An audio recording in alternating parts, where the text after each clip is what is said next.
This is going to end up probably, we've been doing Metal Mondays every Monday night, but when I'm at work, rather than Nick trying to host it or us not have anything, we basically been doing some reacts videos to some songs or doing a couple of interviews with bands and stuff like that. So we put that up in place of instead of nothing while I'm at work. So anyway, we're just looking for content to fill it. And Nick said, "Why don't you interview Liam?" I said, "Well, he's leaving," and he said, "Yeah, all the better reason to do it." So basically, yeah. First of all, congratulations on that. Holy fuck! So rather than just working from here, you're actually moving down there. Yeah, I have an office in the Union Bank Tower, which like right downtown, and then I found a place. It's like a 10-minute walk to there. Downtown where? Downtown LA. Oh, okay. Yeah, it's like a 10-minute walk roughly. I'm not gonna get a car. So. And just so, because we're doing this interview style, what is the name of the company that you're working for? Dynamic? Yeah, Dynamic Talent International. We used to be Artery Global. Okay, Artery Global. But then there was the whole Artery was the label too, and then they sold the label. And then I think I did an interview with them, and then ended up at a different agency. And then sometime after my initial interview, they did like a merger with somebody and changed names from Artery Global to Dynamic Talent. And then maybe a year and a half later, I interviewed again. Did they lose any bands? No. It's just been like I think what they did was they merged with like a conference speaker kind of thing. So they also book conference speaking. I don't do that, but they have it. Nice. So what is you're setting up tours, but I mean, so let's say you're down there, you're situated, you walk into your office, you sit down, and you're basically your day-to-day is setting up tours for the bands that are on your specific roster. Yeah, and finding them support tours, and like I don't have to book all the tours. Like I just put Hunt the Dinosaur out with Born of Osiris and Veil of Maya. But I saw that. What's that tour called? I wish I knew off the top of my head. Well, that's all right. That was a nice one anyway. Lots of big fucking names on there. Yeah, but yeah, like I didn't book that one. I just got the support band on there. Yeah. How do you go about doing that? Like if your band, if you want to get them on, do you just literally write the people and submit, or? Yeah, pretty much. But in this case, Born of Osiris's agent reached out to Hunt the Dinosaur's manager. And then from there, I just confirmed all the details with him. And they were actually supposed to be on a different tour at that time, and I had to drop them off a different tour. But it just made more sense. Like the money was less, but it made way more sense. And this, like, they played to way more people. Yeah, no, that's good. That'll probably add up to be more money in the long run, right? More value to the tour. Yeah, like I mean, they'll probably sell way more merch too. So, for anybody that's going to watch the interview, who are the bands that you're dealing with specifically on your like? I know that if I write another talent place, I'll see 7 names, and each guy covers 12 bands or whatever. Who are some of the people that you're looking after? I have like, let's see here, let me count. Just over, I think like 25 bands, 26 bands. Wow. Do you want me to list all of them? No.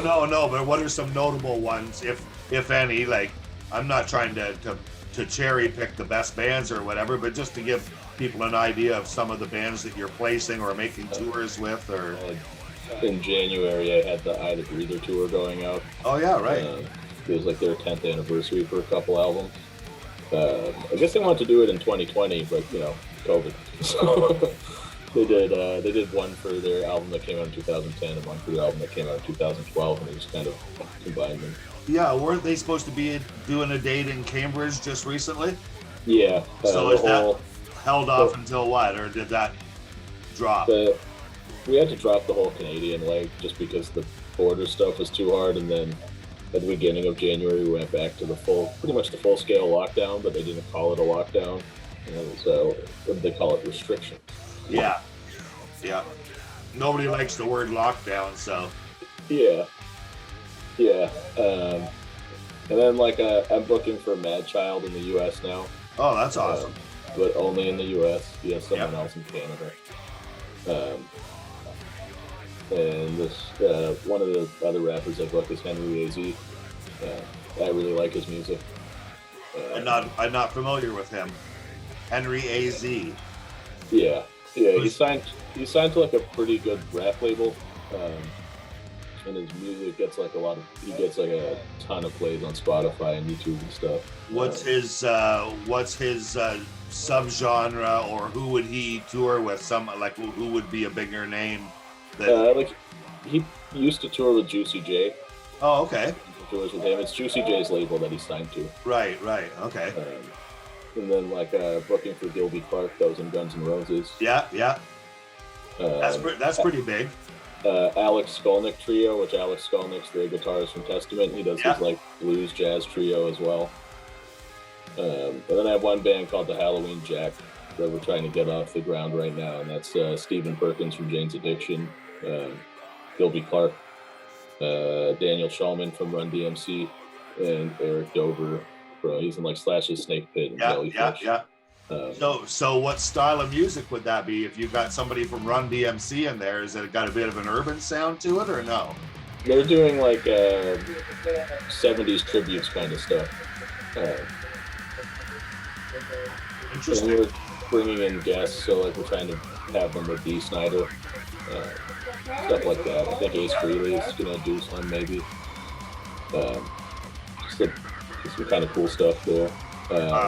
Will you, just as kind of as a fanboy type of thing, are you going to be meeting people all the time, or are you mostly just going to be talking to people via emails and telephone and stuff like that? A bit of both. With the Halloween Jack, they all live in LA, and one of their first shows is going to be in LA, so I'm going to go down for that one. Right. I'm supposed to be tour managing with Mad Child, so I'll be going out with him. I'm starting a Flub tour pretty much tomorrow, so I'm leaving tomorrow. And we're going down the East Coast with Party Cannon and Wormhole. Nice. So you are still playing bass. That was going to be one of my questions. You're still playing bass in how many bands now? Four. And we're getting ready to release the new Arrival of Autumn album on Nuclear Blast. Oh, wow. We recorded that back in the summer, I think in August. And then I went down there and shot some music videos, caught COVID. How bad? It lasted 6 or 7 days with a fever. And, staying in my room for 7 days was probably the worst part. Right. Because I didn't want to get anyone else here sick. Yeah, so, that's true. But I did have one day where I was really hard to breathe. I've been vaccinated 3 times and it still sucks. So. Wow. But anyway, what have you been doing lately while you've been home? Have you been working for Dynamic and obviously setting up tours? But have you been doing any jamming, or have you been doing a Joe job, or just prepping to go, or what's? I did do the day job for a while. I was working at Long and McQuaid. Oh yeah, right.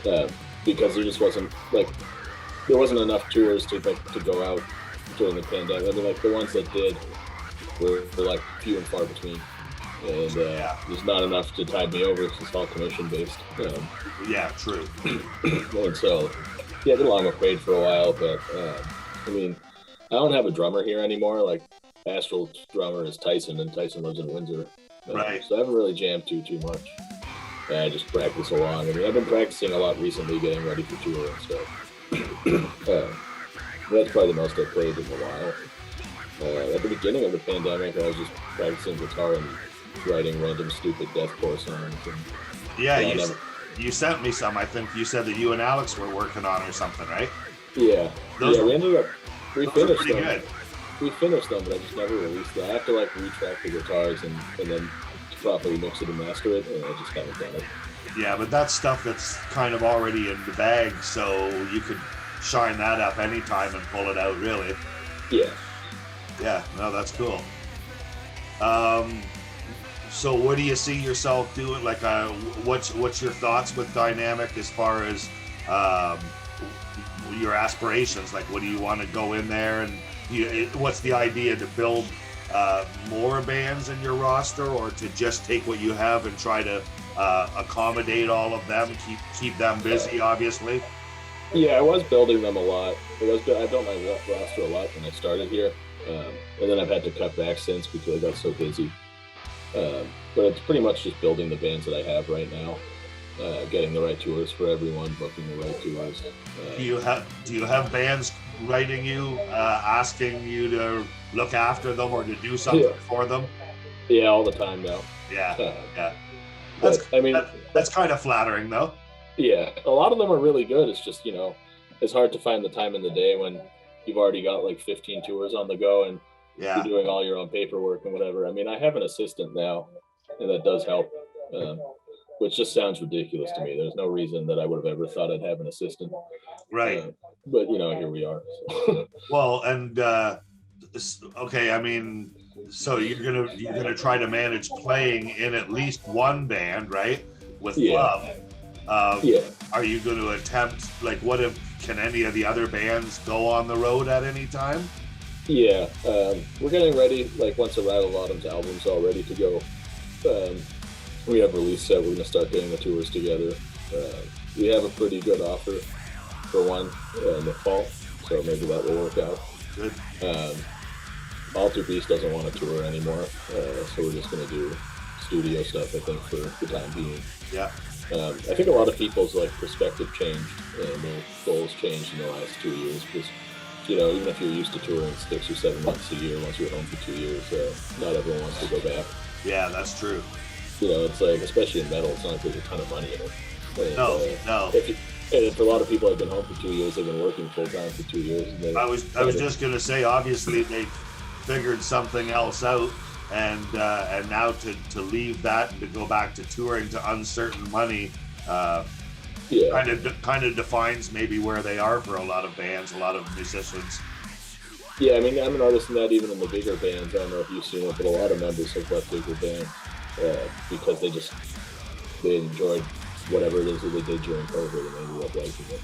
Yeah. Well, I guess that's. On the one hand, it's kind of sad, and on the other hand, it's interesting to see when things change, because it definitely, COVID has definitely changed how people tour and how they're making their money, even when tours come back. Like, I don't know, do you expect places to be full? Like in the States, it's probably different than Canada. It's a slow start back in Canada. It seems like everybody's apprehensive. Yeah, I went to see Obscura the other week in Toronto at East Palace, and how was that? It was cool, but it was funny because only one guy wanted to mosh, and everyone else was like, "Don't fucking touch me." It was funny to watch. Yeah. So, what else musically? Have you got anything else going on that we don't know of? We're working on the new Astral album. I think guitars are almost done. Oh yeah, okay. So who's in Becomes Astral now? Or is it the same crew? Yes, Tyson, Alex, Lane, and me. Oh, okay, cool. Yeah, that's awesome. I see Tyson's got some music going back again with Trench Lung. Yeah, he messaged me today to say they're playing at Jimmy Jazz on April 2nd. Yeah. He goes, I'll see you there. And I was like, why? Are you going to be in Brooklyn? Because I'm going to be in Brooklyn. Are you going for a while? Like, is this a move out and you're planning on staying there if it works out, or what's the deal? Like, yeah, so I have like the TN work visa, so it's a 3-year green card. Oh, okay. And hopefully renew that for another 3 years. Right. I'm sick of winter. What would happen? That green card, is that as per like as long as you're working for Dynamic type of thing? So and I don't mean to jinx anything, but if something happened that your life changed, would that green card would expire, or? Yeah, I'd have to get married real fast. Oh, back to, I wanted to ask you about the Becomes Astral album. Is that going to be a full length? Yeah. And yeah, when might you see that coming out? If you even had to hazard a guess, like, are you close to? You've written it already, right? I haven't done my bass parts yet. Everything else is done except for vocals and bass. I think we're aiming for September. So when you say that you haven't done the bass parts, does that mean that you literally haven't written your bass parts, or you just haven't recorded them? Both. Oh. Because I write my bass parts while we record them, and then just kind of bounce ideas between the three, find out what I like. Right. 3 times or whatever.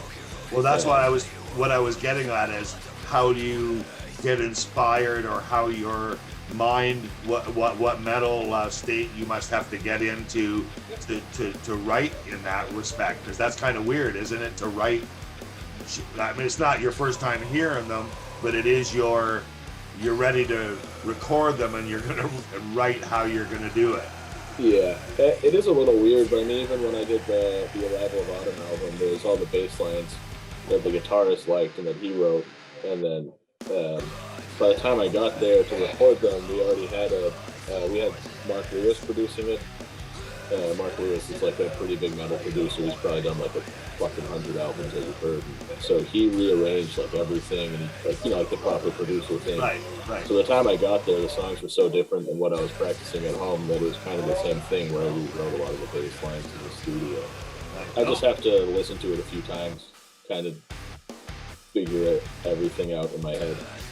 I guess as that happens, as you hear something, and you know how to play your instrument, so you must be thinking, oh, I got something that would be good for that, or I can see what this needs, or that, you know what I mean? Like, it's hard to explain verbally, but I can imagine how when you're listening to it, you're hearing where you have to put what type of thing. Yeah, and like, I don't like writing my bass lines before the drums, because a lot of the time I try to lock it in with the drums. Right. So I usually need that. But I mean, Tyson did the songs pretty fast. I just haven't had the time to do it yet. When you hear music and you hear the drums and the bass going like, bum, bum, bum, bum, bum, bum, bum, but like where they're really like locked in, and everybody's like, oh wow, that timing's so fucked up. Is that generally a drummer writing first and the bass player mimicking those timings, or is quite often, I know you can't speak, I mean generally speaking, do you assume that do bass players ever write those changes with the drummer? I think that depends on the band. Like for Flub, like I don't do the same thing for Flub. For Flub, Eloy writes everything. Like he writes the drums and the bass and the guitars, and then Michael does the vocals. And so a lot of that, like, so Flub's very different in the sense that Eloy writes it, and then me and the drummer do exactly how he likes it. Whereas like Astral, we kind of just fuck around a lot more. Well, yeah, because I guess each band, each outfit, the dynamic is different in that Flub, for example, is obviously somebody else's brainchild or vision, and they've the only reason that they've got 4 other guys is because they don't have 8 arms or whatever. Like they can't. Yeah. I don't mean that exactly, but I mean they have a vision of how it's to be played, and you probably keep pretty close to that, I would imagine. Yeah, he makes me keep exact to it. Is that right? He's very specific. Yeah. It's just fine for me. It's easier for me to not write my bass. Yeah, but have you ever had a time where you're playing something, or you feel like you'd be like, oh, I think it'd be better if I stopped here, or if I ran through, or if I double timed that, or whatever. Yeah, like whenever I'm recording with Astro, that's kind of what I try out. But you can't do that with Flub. No. I change certain things. I change certain things for live because I think certain things live will hit better than they do in the studio and stuff. Right. But it's still very close, or it'll just be like different repetition that Eloy changed out for something else. I'll stick with the first one or something like that. Right.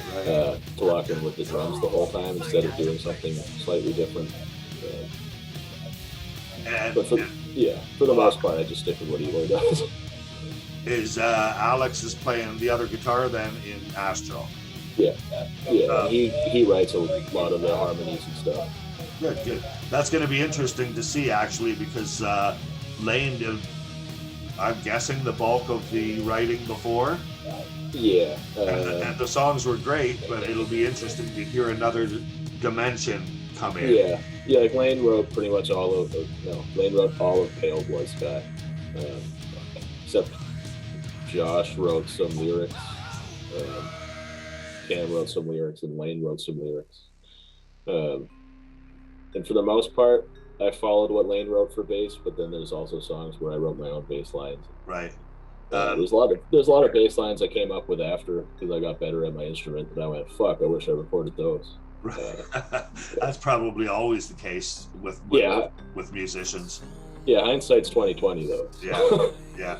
Is Lane the vocalist? I mean, is Lane the vocalist for Astral? Yeah. After Cam left, Lane just started doing them all. Yeah.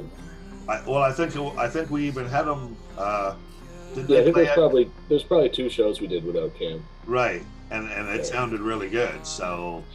Yeah, we were gonna do. I think we tried to do like 3 farewell shows for Cam, and the first one was the one at District with Necronomicon, and Lane's guitar amp. His Kemper just got fucked on stage. We only did the one song, and then we stood around for 20 minutes. We were like, eh? Right, yeah. and then we tried to do the Golf Death Fest, and then Cam got sick.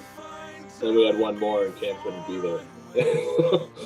which is kind of funny because I mean, you couldn't have tried any harder to have farewell shows for Cam.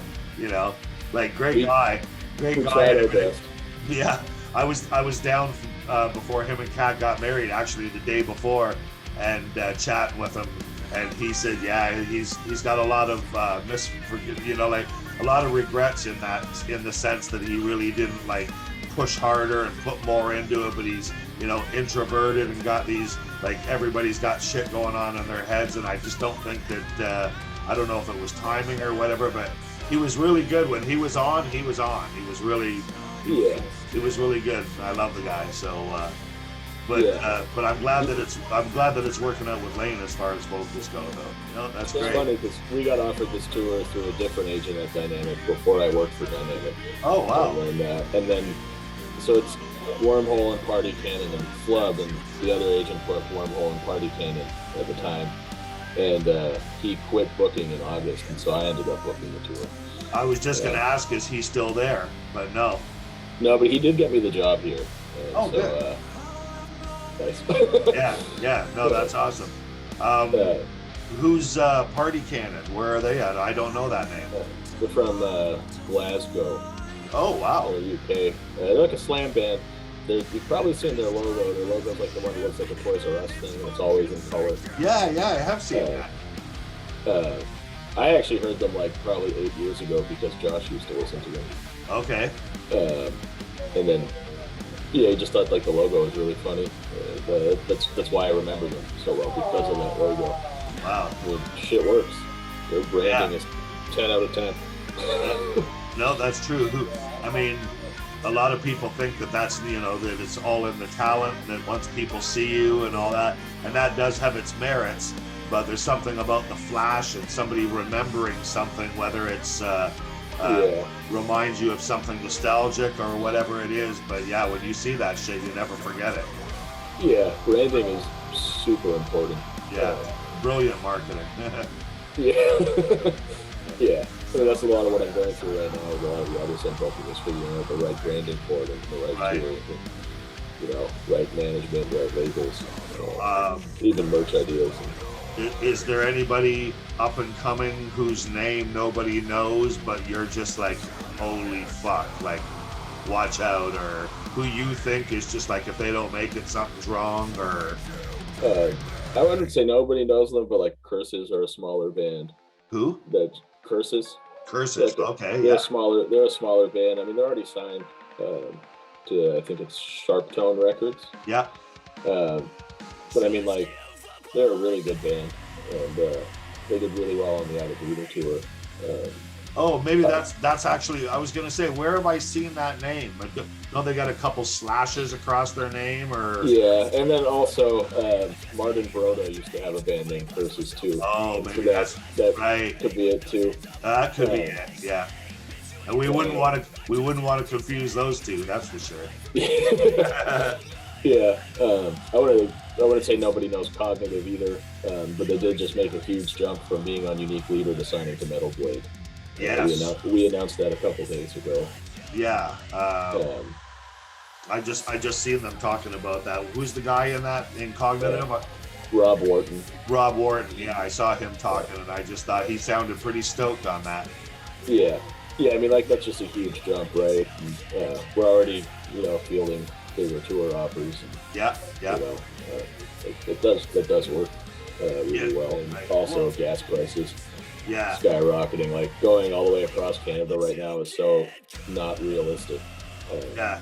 Like, doing Ontario and Quebec, the drives are short, but, once you get to, like, Sudbury, getting to Thunder Bay and Winnipeg and Regina is going to fucking bankrupt anyone that's not making, like, $700 or $800. Right. Yeah.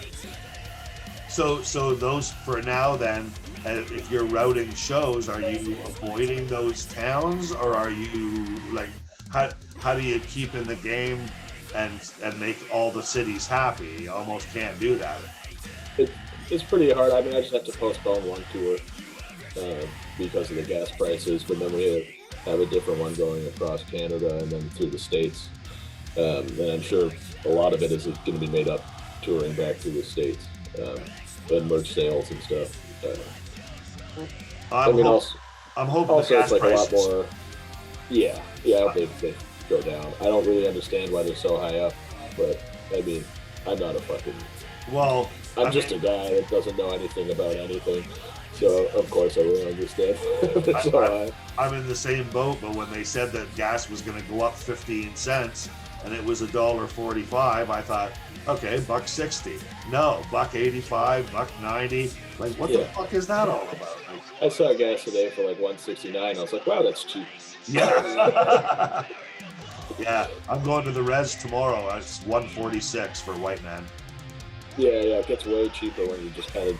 I used to use this app called Gas Buddy when I was on tour, and it would show you the cheapest ones. And I remember like driving through Thunder Bay, because if you don't go off the Trans-Canada, you just, even before this, you kind of get gouged on gas prices in Northern Ontario, because it's get gas here or fucking go fuck yourself and break down, right? And so, like, if you don't leave the highway in Thunder Bay, it's something like $1.55, but if you get off the highway and go to the res, it was like $1.20. Right. So, like, if you know where you're going, it's all right. But if you don't, you're kind of at the mercy of the highways, and they know it.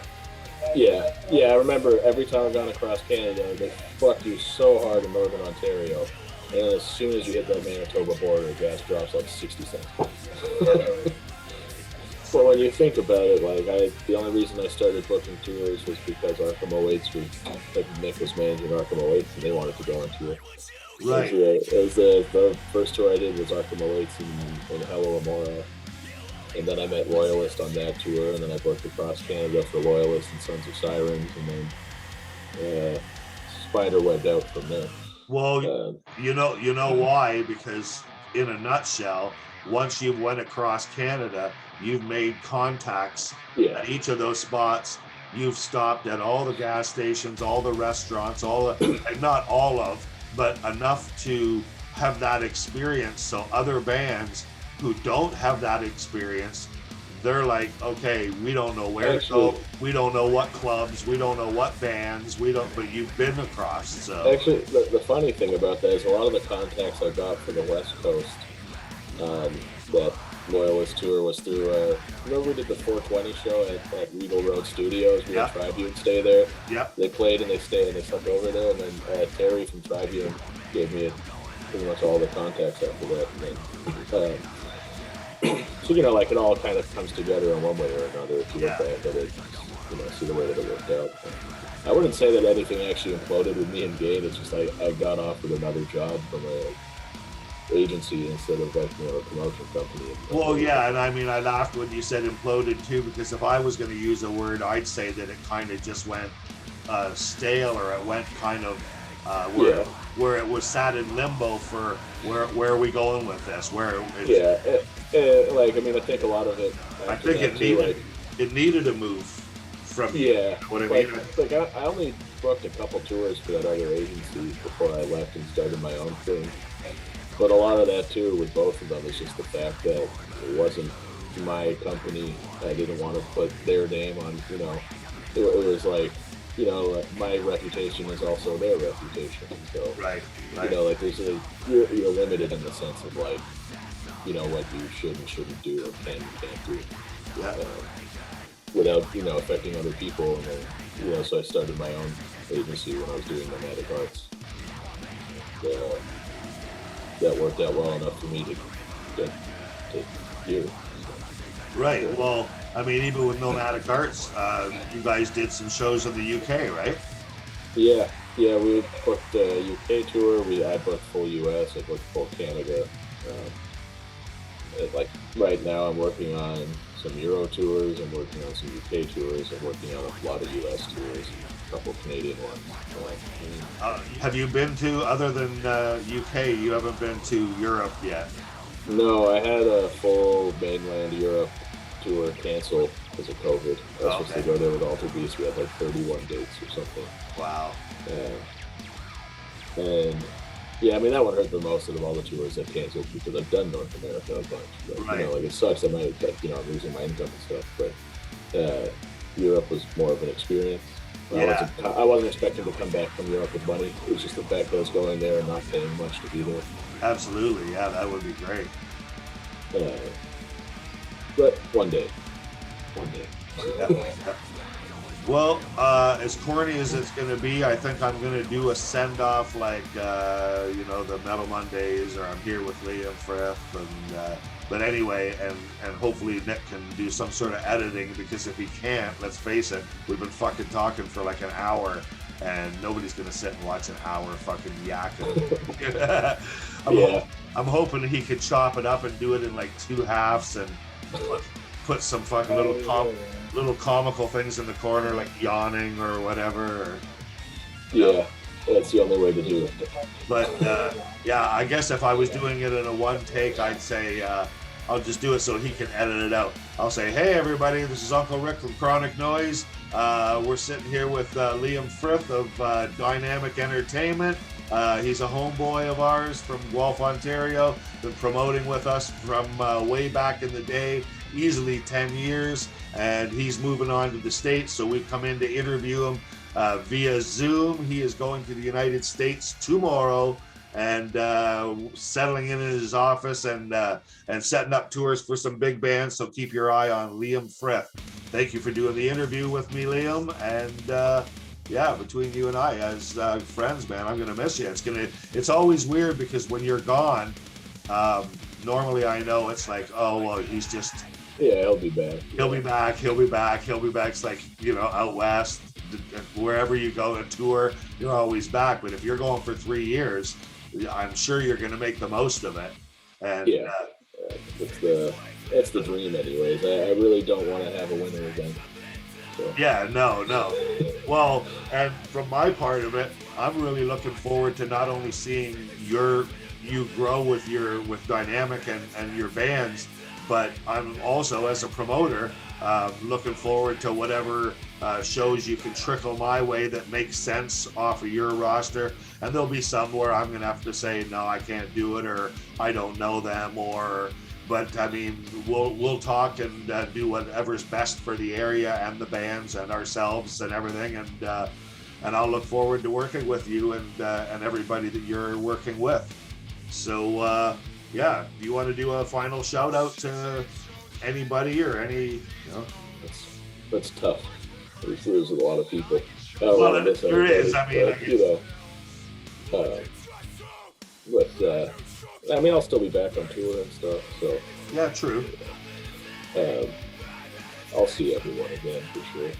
Okay, well, that's Liam's way of saying goodbye, everybody, and he'll miss you even though he won't act like he will, because he'll be too busy. He'll be too busy setting up awesome tours.